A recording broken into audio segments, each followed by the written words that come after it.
Talk about your money now. Jeff Stern is here, and after a good week for the NASDAQ, the S&P and Dow are finally catching up as well. That's right. Yesterday was the first update for the Dow and the S&P. NASDAQ's been positive, though, about 0.5% so far for the week.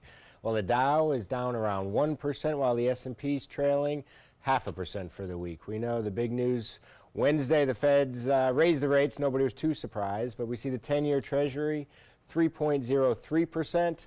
Bed Bath & Beyond came out with terrible earnings, actually, and they're way down yesterday, and we've seen that a lot. So let's see how we're currently trading. When I woke up, the futures were negative, but now we're positive. The Dow is 26,491, up over 51 points, 0.2%, while NASDAQ is positive as well, up 16.8, 8,058, up almost a full 0.25%, while the S&P green as well, 2,919, up almost 6 points. There's that 0.25%. You know, one stock I was tempted to buy earlier in the year was Tesla. All the news was good about Tesla.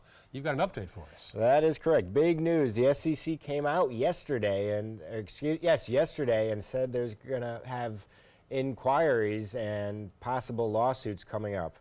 They said that there's fraud being done against Elon Musk, for saying in August 7th, a tweet, as we all know, talking about taking the company private at $420 a share. Nobody knows where he got that number. Some of us might have an idea from our college days, but the stock went up 9% at that particular time, and it's been down around 12%. That's fraud from the SEC.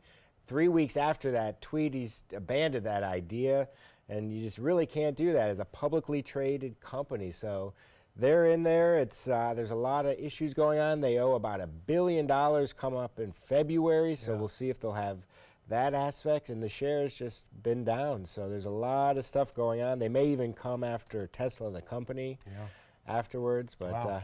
Big news. He's a brilliant guy in many ways, but in some other ways, like many of us, he's still learning. He's very smart, creative, a great guy, but at the same time, you're running a publicly traded company, so it's the benefit of the investor, and that's important to maintain. All right. Thank you, Jeff. Have a good weekend. Have a great weekend.